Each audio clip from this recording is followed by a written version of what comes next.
AB Calculus lesson, Implicit Differentiation on Inverse Trigonometry. Normally I'll have the warm-ups due in class, but this particular warm-up was designed to sort of help you learn the material. So do me a huge favor, right? Could you follow the steps and do those step by step by step? And for the number 2, follow those very similar steps and try to figure out the derivative of arc tangent of x or inverse tangent of x. Okay, pause the video. Okay guys, here we go. Step by step.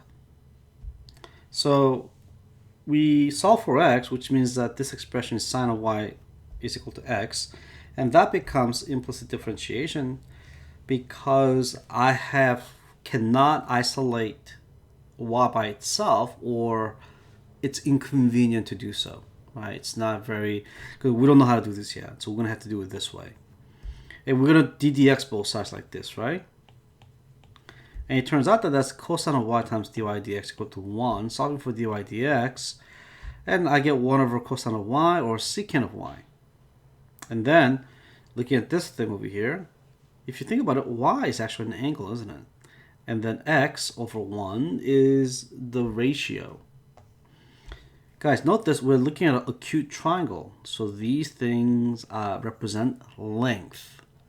And you'll see why I emphasize that word in a little while. Okay? So to find dy dx, I'm looking for 1 divided by opposite over hypotenuse, or simply hypotenuse over adjacent with respect to y. So hypotenuse over here is 1, adjacent to that angle here is 1 square root of 1 minus x squared, and we are done. So we are concluding that ddx, the derivative of inverse sine of x, is equal to this. Oh yeah, that's right, it's u. So in this particular case, what you want to do is actually write down u over here, and then let's see, that's a square. So because it's a chain rule, remember guys, when it says u, we're actually talking about u of x. It's a function of x. It times u prime of x, like that. Okie dokie. Alright guys, sorry, I forgot to look at the u. Alright, and continuing on, and I believe this one is, yes, this one is done with respect to x, and following the same exact procedure all the way through. Once you square it, it will not be this. Now, if this was a u, we would have u squared times u prime of x. Okie dokie. Alright guys, so moving on, so we have this page, right? Once again, when you have something like this over here, ddx of inverse cosine of x is negative, of the u is negative 1 over square root of 1 minus u squared times u prime of x. And there'll be some restrictions over here if this is a u, and I want you to discover that on your own. Okay? Alright guys, do me a huge favor. You should be able to handle this because we just did something similar. So in effect, I'm asking you to do this, and we've already done this. So if I were you, it says memorize, but what I should have said was derive the rest on your own. Okay?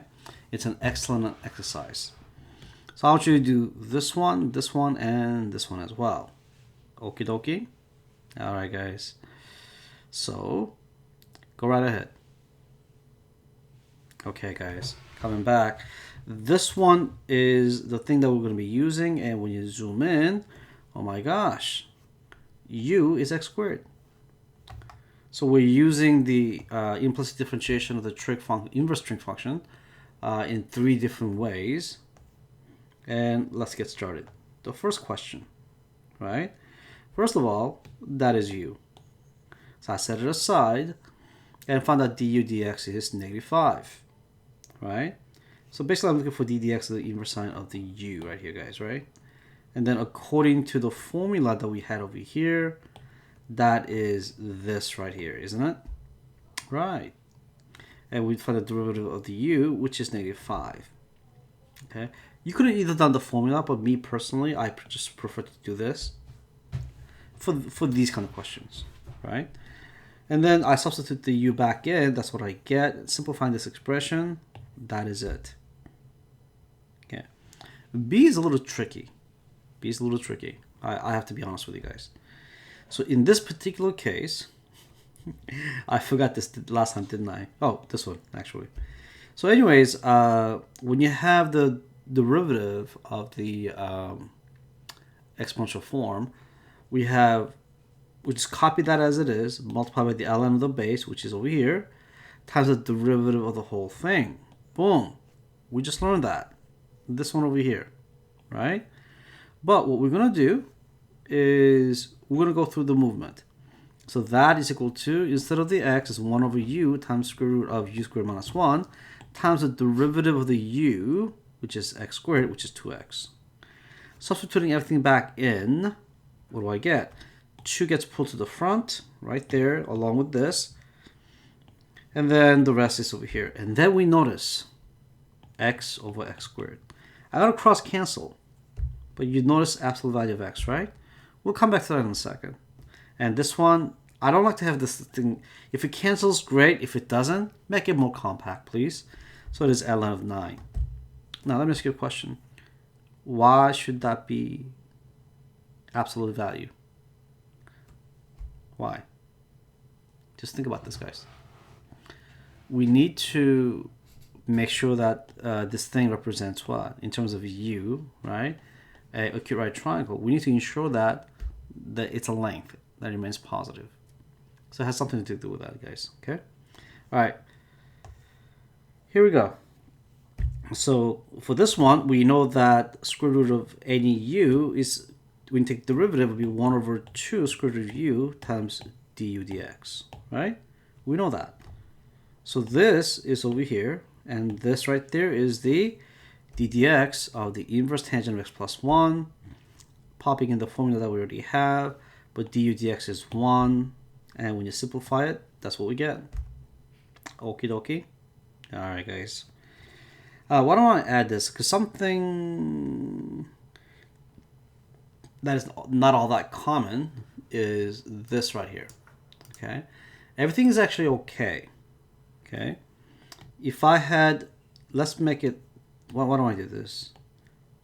If this is a u, right? This will be u times u prime, and then u in this case has to be between -1 and 1.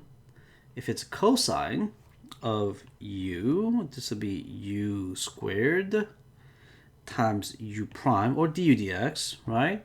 And also u has to be between -1 and 1. We all know that, don't we? Right? And then because of this thing over here, those are the output of the tangent of the angle is y. So that goes to what? -infinity to infinity. We all know this, right? And then as it turns out, right? So this one is just u squared times u prime, or du dx, right? You know what? On a second thought, du dx will be more appropriate because I don't want to mix the notation, okay? So that'll be du over dx times du over dx times du over dx. And then let's go over the cotangent. It's very similar, same thing. If this is a u, multiply by u, multiply du dx, and then that is -infinity to +infinity. Now here comes something that's a little tricky, right? Remember, guys, these represent, right, the sides of a triangle. So it has to be positive. Remember, the output of the secant of the angle was what? Greater than or equal to 1, less than or equal to -1, right? But it can't be negative. So this right here, right? the u has to be greater than 1, or absolute value of the u has to be greater than 1. Oopsie. And absolute value of the u has to be greater than 1. And over here will be absolute value of u. That'd be u times du dx. Absolute value of u squared du dx. You know what? I actually made a copy of the wrong one, but I think on a hindsight, this forced me to explain this a little bit closer to, because it forced me to explain it a little bit more carefully. It's actually a good thing that I did this. Okay? Alright guys, so there's one more thing that I just want to point out about, because I was keep talking about this thing, and that represented the output of the tangent of an angle, right? Right, because the output of this, tangent of the whatever, that's actually theta. That's output is the angle. The input is the, the ratio. Exactly. Then that sort of begs the question. How about this one over here, guys? When you think about this, you should write this down, right?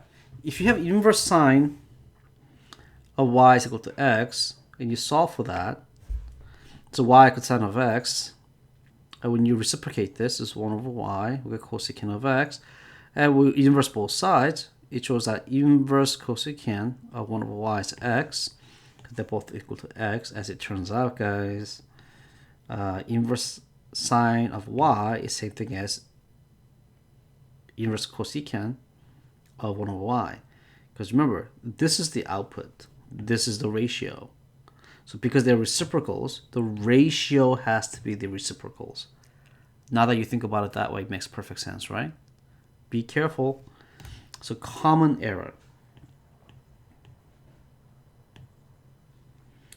is that some students will be doing this. And that is very, very wrong. All right, guys? All right. I think that is it for me. No more. Yep. All right, guys. Have a good night.